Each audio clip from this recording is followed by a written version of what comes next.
guys, welcome to another episode of ConvoCon, where the people are given a platform to speak their mind, what troubles them, and to seek solutions to their questions. I am Merhaba Lydia. And in today's video, we're going to dive deeper into the education world. We're going to look at qualities of a good school.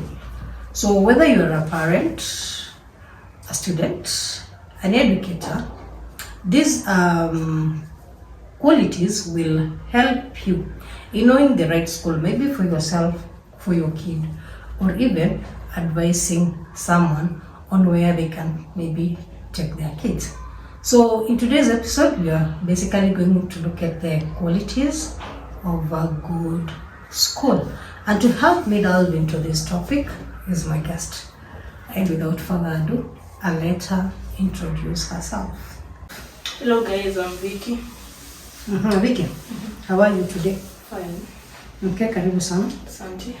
Now, today we were going to discuss about qualities of a good school. Yes, so that parents out there, guardians out there, maybe when they're looking schools for their kids, they can check on these qualities, and I know they will help them a great deal. So let me first start, before we start the topic of the day, let me just ask a question. Like, according to you, the school you went to, do you think, how can you rate it? On a scale of 1 to 10. 1 to 10. I'd say 7. Okay, 7. 7 not too bad. At least it's above average, yeah? Right? Yes. Yeah. So let's delve into today's video, and let's discuss qualities of a good school. What should a parent look for? What should an educator look for? What should a guardian look for in a school? Yes. First of all, you should look for a safe environment. For if it is the student themselves, you should look for a safe environment for you, for your son or daughter, for your child, and even for you as a teacher. A safe environment whereby your child is not exposed to any harm, to any criticism, to any hazards, and it should be a clean environment whereby you know that if I leave my child here, this is where they spend most of their time, or if I'm teaching here, this is where I spend most of my time, then I am guaranteed that I'm in a good place. Or your child is in a good place. Very true. So another thing somebody should consider is a good school should have regular communication with the parents.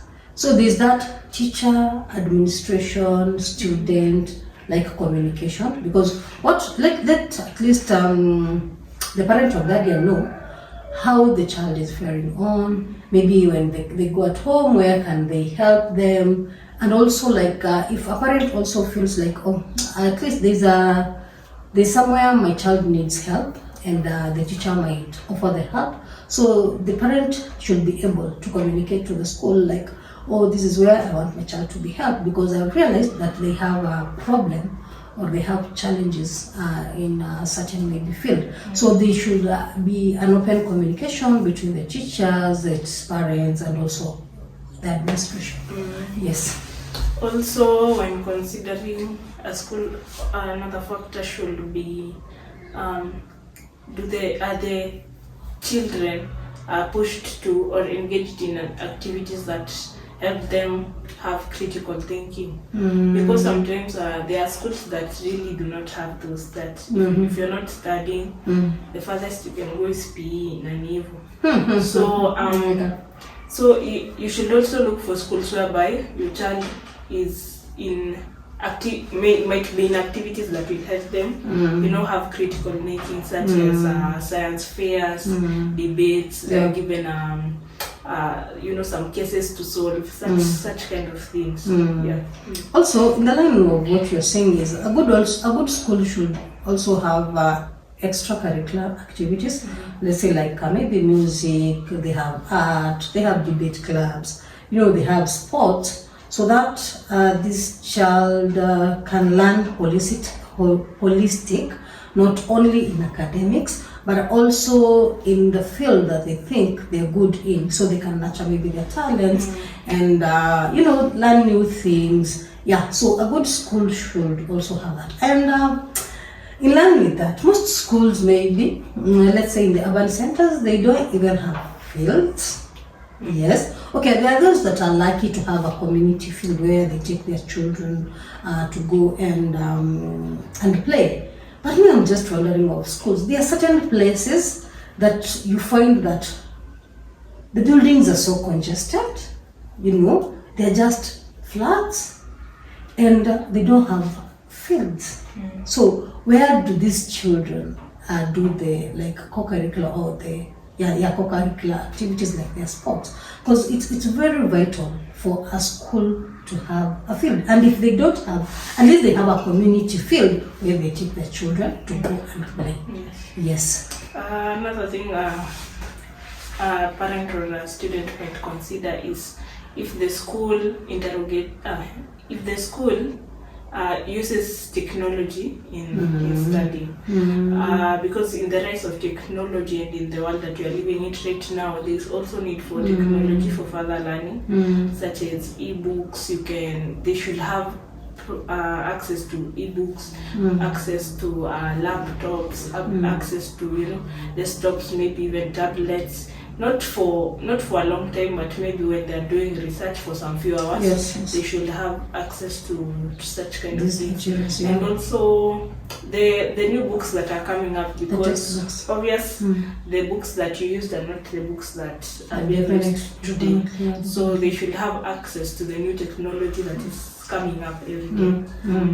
And also, a school should have dedicated teachers and passionate ones, teachers that go an extra mile, not only teaching the curriculum, but also going an extra mile to teach children, yes, in line with just education, but at least they should be innovative in a way. So you could see ile too boring or kama ni science, like they are no, and it's just flat. At least the teacher should make the lessons engaging so that the learners can at least can enjoy learning. Yes.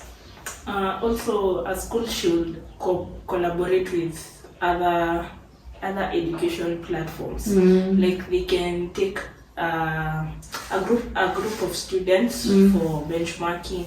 They can take.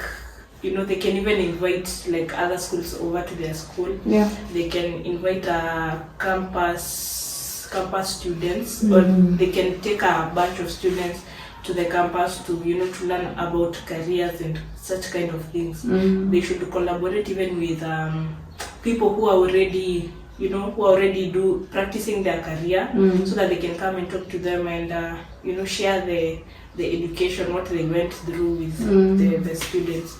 So a school should also collaborate with other educational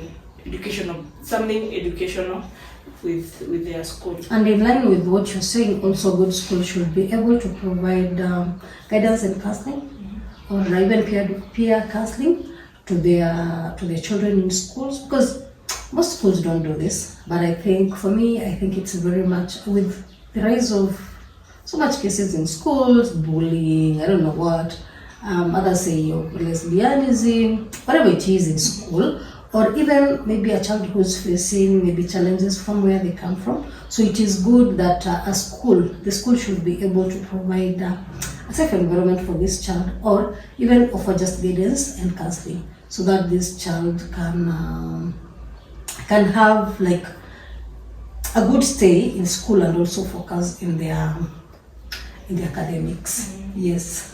Also, a good school should protect their students from in school sometimes it is very sometimes I don't know how to say if it is dangerous because sometimes you have kids from everywhere. You have kids from the ghetto, you have kids from the lavish houses. So sometimes you can find that some kids are exploiting other kids or taking advantage of other kids. The school should be in a position to curb that sort of behavior, even if it means sometimes are chasing away the ill-mannered one. Yes. So the school should protect the students, the bigger percentage of the students, because also the one who is doing that should also be considered.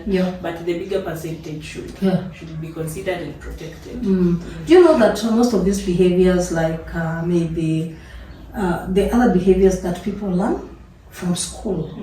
Maybe you just wonder, your child was just a very quiet child, never used to abuse people, or never used to get rude, or even have a physical fight with others. But you realize that maybe you transferred them from another school to another one, then this child behavior just changes. It might be because of what they are learning in school. Or even we can say like even the other people, there are people who like maybe from grade 1 to say 8, or when they are starting their teenagehood, they're just straight. But when they go to school, they learn about lesbianism and homosexuality. But that is not a thing that they had, but they learned it from school and learned it from their peers. So, and also there have been allegations that there are other students who are used maybe in kind of boarding schools to initiate others in some cult.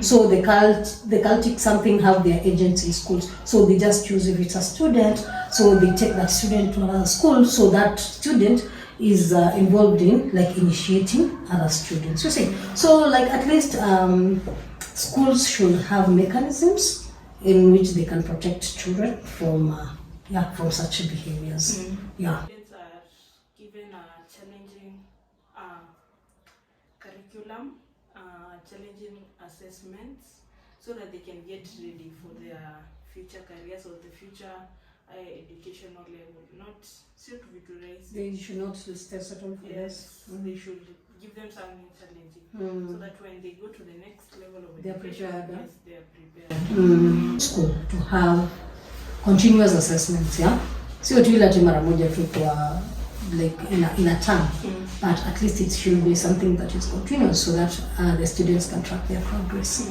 Yes. Also, a good school should have continuous professional development, whereby the teachers should be up to date with anything that is coming, anything new that is coming up in the syllabus. They should be ready to teach it to the students, and they should also be well informed, so that when something comes up, they are ready to learn it, and so that they can teach it to the students. So, and also a good school should have individualized support. So because students are different, they need maybe different support, and the abilities are different.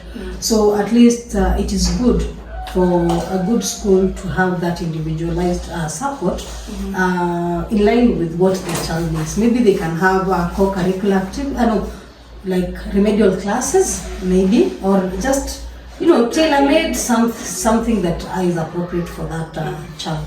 So a good school should have that, definitely. Like for me, and also it also depends on the child needs.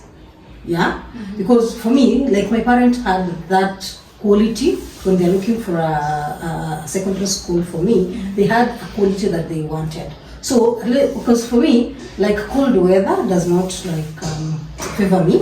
So my parent was looking for somewhere that is hot. At least I'll have better stay in school, such like a thing. So it also varies with the needs of the student. So at least maybe the parent will see, hey, my daughter needs somewhere that at least is hot, or I don't want a place that is, maybe they do like maybe a lot of work or chores in school, do we call them that?